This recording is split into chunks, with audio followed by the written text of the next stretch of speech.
नमस्कार विद्यार्थी मित्रांनो, उमेद आयएसच्या ऑनलाईन प्लॅटफॉर्मवर मी प्रफुल्ल कुमार तुम्हा सर्वांचं मनापासून पुन्हा एकदा स्वागत करतो.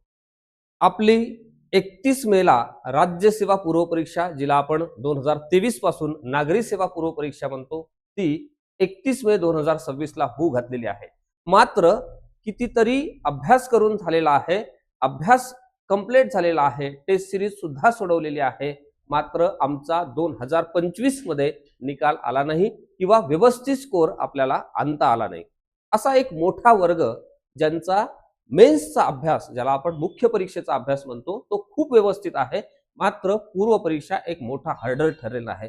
अशा सर्वांसाठी आणि नव्यानेच की मला पहिल्याच अटेम्प्ट मध्ये ही पूर्व परीक्षा पास करायची आहे, या अगोदर वेल प्लॅन मध्ये मी मुख्य परीक्षेचा अभ्यास केलेला आहे. जर माझी पूर्व परीक्षा उत्तम गुणाने मला पास करता आली, त्या सीमारेषेपेक्षा म्हणजे कट ऑफ पेक्षा एक 4-5 मार्क 7-8 मार्क जास्त घेऊन जर मला कॉन्फिडेंटली ही परीक्षा पास करता आली, तर निश्चितपणे मी या वर्षी म्हणजेच 2026च्या परीक्षेमध्ये निश्चितपणे पद मिळवू शकतो. अशा पद्धतीचा अप्रोच किंवा अशा पद्धतीचा ॲटिट्यूड ज्यांच्याकडे आहे त्यांच्यासाठी ही जी बॅच आहे ती निश्चितपणे सुवर्ण संधी असणार आहे, ही गोष्ट या ठिकाणी लक्षात घ्या. आता मुळात या सगळ्या स्ट्रक्चरच्या बाबतीमध्ये म्हणजे बॅचचं स्ट्रक्चर कशा पद्धतीचं आहे, बॅचमध्ये काय काय होणार आहे आणि कोणाचा रोल या बॅचमध्ये कशा पद्धतीचा असणार आहे, परीक्षेची डिमांड काय आहे आणि आपण बॅचमध्ये काय घेतो आहे, विद्यार्थी मित्रांच्या परीक्षेच्या सगळ्या प्रवासामध्ये म्हणजे पूर्व परीक्षेचा विशेष करून अभ्यास करत असताना कोणत्या बेसिकली वारंवार चुका होतात, त्या चुकांवर आपण कशा पद्धतीनं काम केलं गेलं पाहिजे, तर आणि तरच आपले मार्क त्यामध्ये इम्प्रूव्ह होतात आणि आपण चांगल्या गुणांनी ही पूर्व परीक्षा विदिन डेज मध्ये चांगल्या पद्धतीने पार पाडू शकतो आणि पूर्व परीक्षा पास होऊ शकतो. अशा पद्धतीचा हा एक मूलमंत्र देणारा हा बॅचचा एक रोडमॅप आहे, ही गोष्ट लक्षात घ्या. आता स्टेप बाय स्टेप या बॅचमध्ये काय काय होणार आहे मी संपूर्ण तुम्हाला या ओरिएंटेशनच्या सत्रामध्ये सांगणार आहे.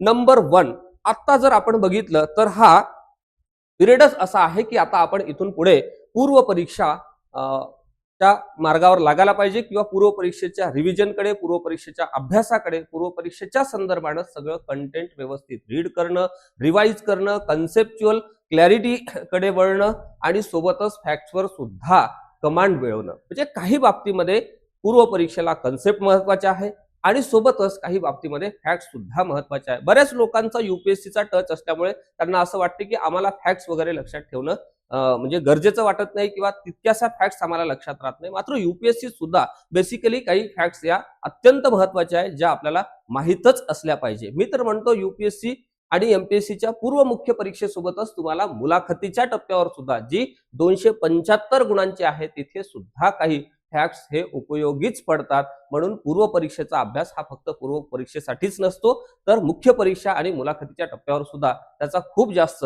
उपयोग त्या ठिकाणी होतो.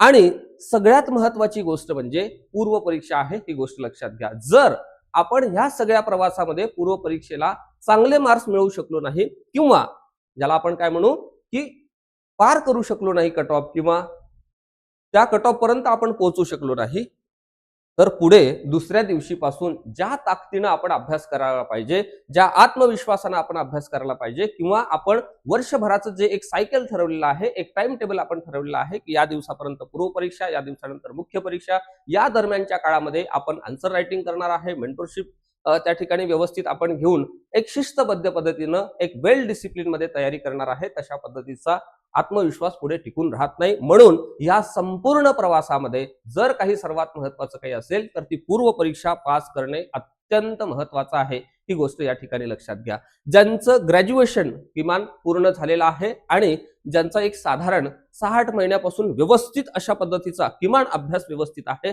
अशा सर्वांनी या बॅचच्या संदर्भामध्ये सकारात्मक विचार करा आणि 31 मे 2026च्या परीक्षेनंतर आपला निकाल येतोच अशा पद्धतीचा आत्मविश्वास बाळगून देणारी ही बॅच आहे. मुळात ह्या बॅचच्या संदर्भामध्ये जी रचना केलेली आहे ती आपण स्टेप बाय स्टेप पाहणार आहोत. पूर्व परीक्षा पास होण्यासाठी लागणाऱ्या सर्व बाबी एकत्रितपणे देण्याचा हा या क्रॅश कोर्सचा, बॅचचा, तुम्ही याला बॅच म्हणा, क्रॅश कोर्स म्हणा, रिव्हिजन चा प्रोग्राम म्हणा किंवा मेंटरशिपचा प्रोग्राम म्हणा, तुमच्या भाषेमध्ये तुम्ही काही म्हणा, पण मी मात्र या बॅचच्या संदर्भामध्ये किंवा ह्या प्रोग्रामला एकच नाव दिलेलं आहे की तो म्हणजे पूर्व परीक्षा पास करून देणारा प्रोग्राम. पूर्व परीक्षा पास होण्यासाठी ज्या ज्या सर्व गोष्टी लागतात त्या सर्व गोष्टींसाठी तो जो पार्ट आहे किंवा त्या सर्व बाबी करण्यासाठी तुमच्याकडे जर वेळ असेल, कष्ट करण्याची तयारी असेल तर आणि तरच या सगळ्या संदर्भातला पुढचा इनिशिएटिव्ह तुम्ही लक्षात घ्या. अन्यथा तुम्ही तुमच्या सदसद विवेक बुद्धीनुसार, महात्मा फुलेंनी म्हटल्याप्रमाणे निर्मिकाने प्रत्येकाला सदसद विवेक बुद्धीने आपल्याला विचार करण्याची, ज्याला आपण काय म्हणतो, एक प्रेरणाच दिलेली आहे आणि त्या प्रेरणेला प्रमाण मानून तुम्ही आपला निर्णय घेऊ शकता. कारण या टप्प्यावर आपली एज्युकेशनल मॅच्युरिटी आणि एज मॅच्युरिटी पाहता फार काही कोणी आपल्याला विशेष अशा पद्धतीनं समजून सांगण्याची अजिबात आवश्यकता नाही. आपल्याला काय आपलं भविष्य कुठं न्यायचं आहे हा जो मार्ग आहे तो प्रत्येकाला निश्चितपणे निवडता येणार आहे. मी आता बोलतोय फक्त या बॅचच्या संदर्भानं आणि पूर्व परीक्षेच्या संदर्भानं. जी आपली मोस्ट अवेटेड जी जाहिरात होती ती आलेली आहे. तुमच्यापैकी बऱ्यापैकी मंडळींनी फॉर्म भरलेला आहे आणि काही मंडळींनी फॉर्म भरायचा राहिलेला आहे. त्यांनी निश्चितपणे व्यवस्थित फॉर्म भरा. कारण तुम्हाला तुमच्या जिल्ह्याच्या ठिकाणी समजा सेंटर पाहिजे असेल तर लवकरात लवकर फॉर्म भरण्याचे तेवढं मनावर घ्या आणि व्यवस्थित फॉर्म भरा. फॉर्म भरताना सुद्धा कुठल्याच काही चुका करू नका. कारण टेक्निकली आयोग तुमच्याकडे उमेदवार म्हणून पाहत असते. भावनिक नातं आपलं आयोगाशी नाही, ही गोष्ट मुळात लक्षात घ्या. म्हणजे घरी किंवा काका मामा दादांमध्ये आपल्या शिक्षकांमध्ये एखादी चूक झाली का ते चालून जाते की सर मला थोडा क्लासला यायला उशीर झाला, इट्स ओके बेटा बस क्लासमध्ये, असा आपला शिक्षक किंवा मॅडम म्हणू शकते. किंवा घरामध्ये सुद्धा आपल्याकडून एखादी छोटी मोठी चूक झाली, पार्किंग मध्ये लावायची गाडी आपण बाजूला लावली तरी वडील काही फार रागवत नाही, ठीक आहे बेटा व्यवस्थित नेक्स्ट टाइम पार्किंग मध्ये लाव असं म्हणू शकते. मात्र आयोगाकडे असं होत नाही. आयोगावर जी जबाबदारी घटनेनं दिलेली आहे ती करेक्ट उमेदवार निवडण्याच्या संदर्भातली आहे आणि आयोग आपल्याकडे एक उमेदवार म्हणून पाहतं, ही गोष्ट लक्षात घ्या. म्हणून उमेदवार म्हणून ज्या ज्या काही सूचना महाराष्ट्र लोकसेवा आयोगाने व्यवस्थितपणे आपल्याला दिलेल्या आहेत त्या सर्वसाधारण सूचना आपल्याला सर्वांना व्यवस्थितपणे पाळायच्या आहे, ही गोष्ट लक्षात घ्या. महाराष्ट्रातल्या सर्व विद्यार्थी मित्रांसाठी, उमेदवारांसाठी त्या सूचना समान पातळीवर सारख्या आहेत. आता जिला आपण महाराष्ट्र राजपात्रित नागरी सेवा पूर्व परीक्षा म्हणतो, याच्या बाबतीमध्ये जी डेट आहे ही डेट आहे 31 मे 2026. आणि मी तुम्हाला आताच सांगितलं की आता आपण पूर्व परीक्षेच्या अभ्यासाकडे, रिव्हिजनकडे, टेस्ट सिरीजकडे, सोबतच त्या सगळ्या विषयामध्ये जे काही घटक आहे, उपघटक आहे, त्याच्या तयारीकडे आपण आपला मोर्चा वळवला पाहिजे, ही गोष्ट लक्षात घ्या. म्हणून आता इकडे जात असताना पूर्व परीक्षा पास होण्याचा जो काही रोड मॅप आहे, त्यामध्ये इथे आपण क्रॅश कोर्स डिझाईन केलेला आहे. इथे केलेला आहे क्रॅश कोर्स डिझाईन आणि ह्या क्रॅश कोर्स मध्ये काय काय असणार आहे तेही मी तुम्हाला सांगतो. नंबर 1 इथे काही टीचिंगचा पार्ट असणार आहे, म्हणजे सिलेक्टेड टॉपिक की ज्यावर आतापर्यंत मागच्या 10-12 वर्षातल्या प्रश्नपत्रिकेमध्ये सातत्यानं ज्या ज्या घटकावर, उपघटकावर प्रश्न आले ते सगळे घटक आपण त्या ठिकाणी लाईव्ह आणि रेकॉर्डेड स्वरूपामध्ये कव्हर करणार आहोत. काही लेक्चर्स हे निश्चितपणे लाईव्ह असतील आणि काही रेकॉर्डेड असतील. विशेष करून जो कंटेंटचा पार्ट आहे तो सगळा रेकॉर्डेड असेल, म्हणजे तुमच्या वेळेनुसार तुम्हाला किती वेळ त्याला त्या ठिकाणी पाहता येणार आहे परीक्षेसाठी. आणि डाऊट क्लिअरिंगच्या बाबतीमध्ये जे सत्र असेल ते सर्वतः ऑनलाईन असेल आणि ऑफलाईन सुद्धा असेल. पुणे किंवा आसपासच्या परिसरातील जे बंधू भगिनी त्या ठिकाणी तयारी करतात त्यांनी आपल्या सदाशिव पेठेतल्या सेंटरला सुद्धा व्हिजिट करू शकता. आणि सोबतच सगळ्यात महत्वाची जर गोष्ट काही असेल तर जी मंडळी तालुका जिल्ह्यावरून अभ्यास करत आहेत त्यांनी ऑनलाईन मध्ये आपल्याला त्या लाईव्ह सेशनला जॉईन व्हायचं आहे आणि आपले सगळे डाऊट त्या विशेष सत्रामध्ये वेगवेगळ्या फॅकल्टीज कडून, वेगवेगळ्या ऑफिसर्स कडून, ज्यांची आत्ताच 2024 मध्ये निवड झाली असेही ऑफिसर्स तुम्हाला त्या ठिकाणी मेंटोर मधून अवेलेबल आहेत. त्यांच्याकडून आपले सगळे डाऊट 31 मे पर्यंत क्लिअर करून घ्यायचे आहे आणि 31 मे ची व्यवस्थितपणे परीक्षा द्यायची आहे. आता ह्या मेंटोरशिप मध्ये काय येतं, तर ह्या मेंटोरशिप मध्ये हे येतं की पूर्व परीक्षेसाठी दिलेला महाराष्ट्र लोकसेवा आयोगानं जो सिलेबस आहे तो सर्व उमेदवारांसाठी सारखा आहे.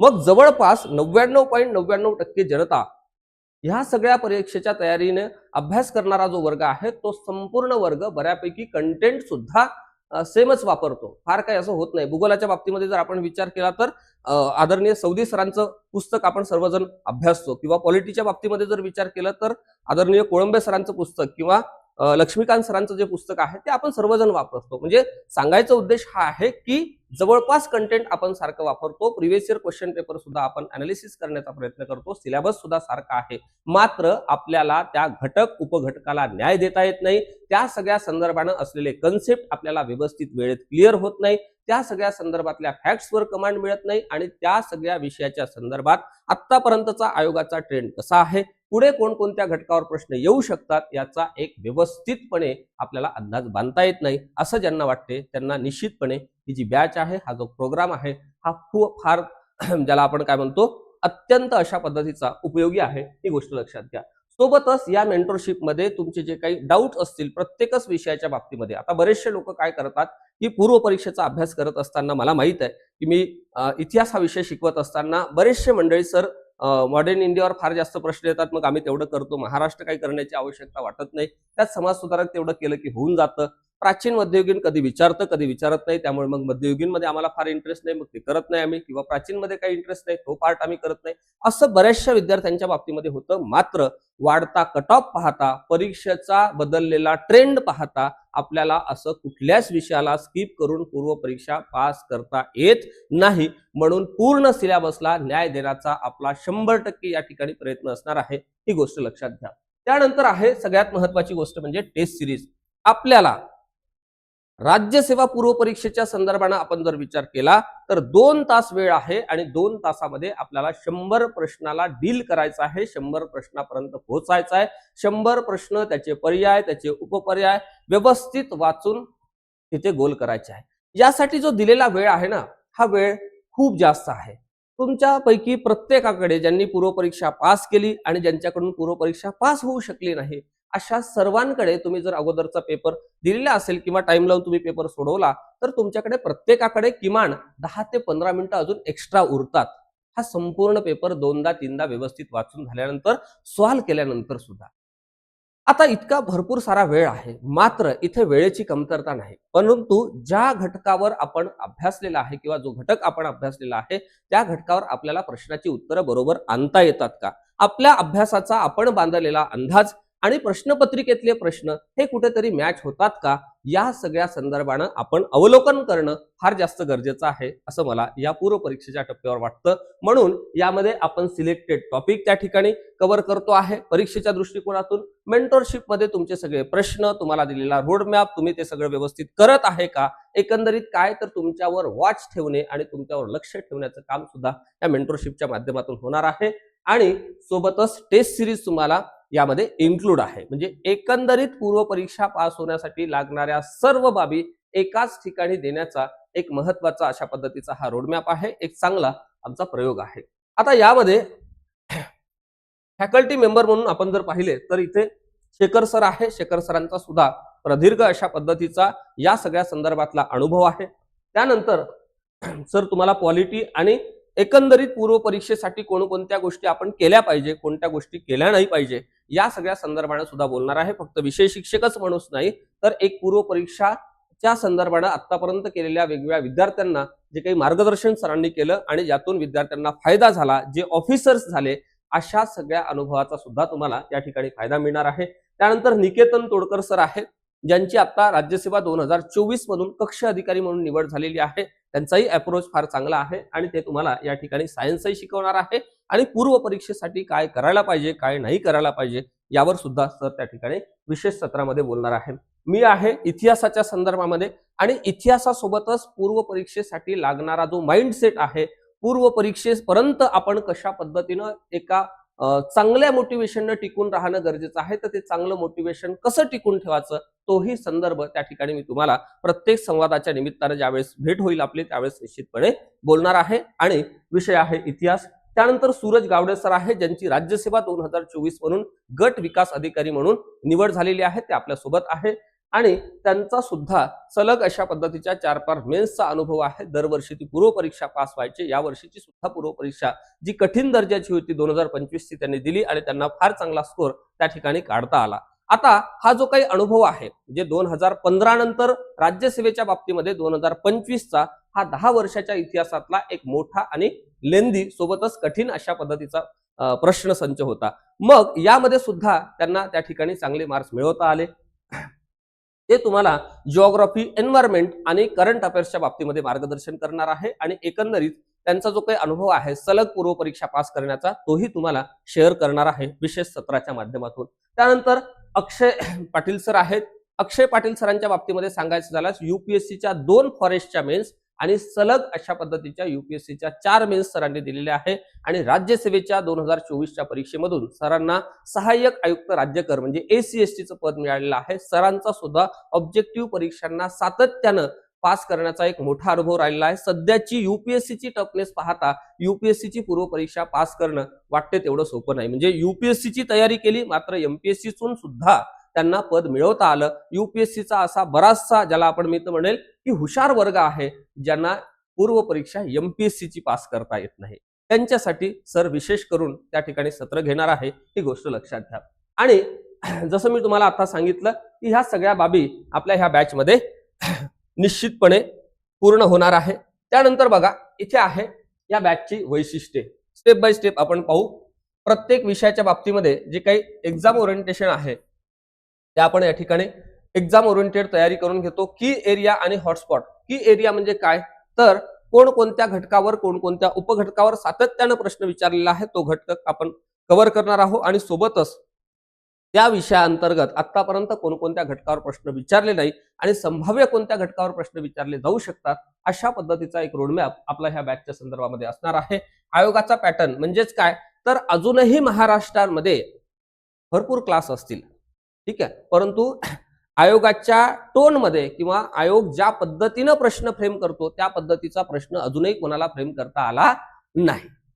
बरोबर आहे. मात्र त्या धर्तीवर आपण प्रॅक्टिस करून घेणार आहोत आणि ह्या प्रॅक्टिसचा उद्देश हाच आहे की आपण ज्या टॉपिकचा अभ्यास करतो आहे त्या टॉपिकवर समजा आपण राष्ट्रीय उत्पन्नाचा अभ्यास केलेला आहे, शाश्वत विकासाचा अभ्यास केलेला आहे तर आतापर्यंत आयोगाने कशा पद्धतीने प्रश्न विचारले, प्रिव्हियस इयर क्वेश्चन पेपर मधले सगळे प्रश्न वेळ लावून सोडवणे आणि सोबतच आपण जे काही टेस्ट सिरीजच्या माध्यमातून प्रश्न देतो आहे तेही प्रश्न व्यवस्थित सोडवण्याचा आपण या ठिकाणी प्रयत्न करणार आहोत.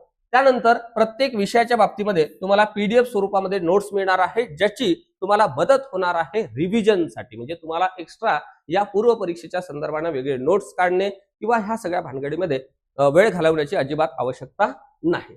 त्यानंतर प्रॉपर त्याचं कशा पद्धतीनं प्लॅनिंग आपलं असलं पाहिजे, डायरेक्शन काय असलं पाहिजे आणि रिव्हिजन मल्टिपल वेळा कशा पद्धतीनं करायची हे सगळं आपण या ठिकाणी करणार आहोत. काही बाबतीमध्ये कॉम्प्रिहेन्सिव्ह टेस्ट, काही बाबतीमध्ये टॉपिक वाईज टेस्ट आणि या ठिकाणी तुम्हाला एक शब्द प्रयोग दिसतो तो म्हणजे MBT म्हणजे ज्याला आपण मेमरी बेस्ड टेस्ट म्हणतो. UPSCचा ज्यांचा टच आहे त्यांना जनरली फॅक्च्युअल गोष्टी फार जास्त लक्षात राहत नाही. मात्र MPSCच्या परीक्षांची डिमांड ही कन्सेप्च्युअल क्लॅरिटी सोबत फॅक्च्युअली तुम्हाला करेक्टच पाहिजे म्हणून अशा पद्धतीचे फॅक्ट्स तोंडपाठ झाले पाहिजे यासाठी आपण MBT नावाचा जो प्रोग्राम आपल्या सगळ्याच बॅचमध्ये राबवतो तो इथे सुद्धा राबवणार आहोत ज्याला आपण मेमरी बेस्ड टेस्ट म्हणतो आहे ती तुम्हाला त्या ठिकाणी आपण अवेलेबल करून देतो. त्यानंतर PYQ आणि प्रिव्हियस इयर क्वेश्चन पेपरद्वारे आपला जो काही अप्रोच बिल्डिंग आहे म्हणजे एखाद्या प्रश्नाचं उत्तर समजा आपल्याला येत नसेल तर आपल्या प्रिव्हियस इयर नॉलेजच्या आधारे आपण त्या उत्तराच्या जवळपास पर्यंत कसं गेलं पाहिजे हा एक अप्रोच सुद्धा या सर्व लोकांनी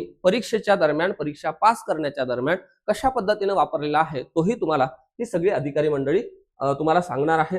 1-to-1 मेंटरशिप आणि डाऊट क्लिअरिंग सेशन्स म्हणजे आपण ग्रुपने सुद्धा भेटणार आहोत वेगवेगळ्या लेक्चरच्या संदर्भानं आणि 1-to-1 सुद्धा ज्यांना चर्चा करायची आहे संबंधित अधिकारी आणि फॅकल्टीशी तर त्यांना निश्चितपणे अशा पद्धतीचा ऍक्सेस असेल. मात्र त्या विषयाच्या संदर्भामध्ये, त्या घटकाच्या संदर्भामध्ये, त्या उपघटकाच्या संदर्भामध्येच असेल ही गोष्ट या ठिकाणी लक्षात घ्या.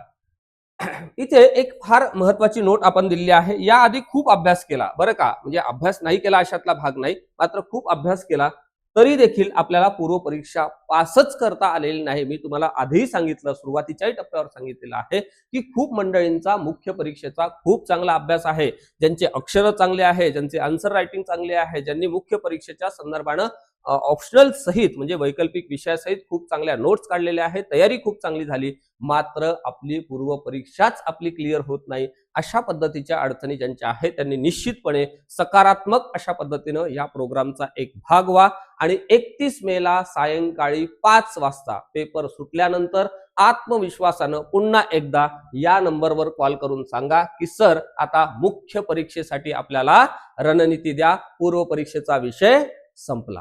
आज रोजी तुम्हाला अजून काही प्रश्न असतील, तुमचे काही डाऊट्स असतील तर हे दोन्ही कॉन्टॅक्ट नंबर इथे दिलेले आहे आणि आपला पुण्यातला ऍड्रेस सुद्धा दिलेला आहे सदाशिव पेठेमधला. इथे पुण्यात असाल तर व्हिजिट करू शकता. बाहेर राहून अभ्यास करत असाल किंवा घरून अभ्यास करत असाल, तालुका स्तरावर जिल्हा स्तरावर राहून अभ्यास करत असाल तर निश्चितपणे इथे कॉन्टॅक्ट करून अजून तुमचे जे काही डाऊट्स असतील ते सगळे डाऊट क्लिअर करून घ्या. आणि 31 मे साठी जर टार्गेट असेल तर पूर्ण ताकदीनं पूर्ण क्षमतेनं त्या ठिकाणी निश्चितपणे प्रयत्न करा. तुमच्या उज्ज्वल भविष्यासाठी 31 मे 2026 ला होऊ घातलेल्या राज्यसेवा पूर्व परीक्षेसाठी खूप साऱ्या शुभेच्छा देतो आणि आजच्या या विशेष सत्रामध्ये इथेच सांगतो. खूप खूप धन्यवाद.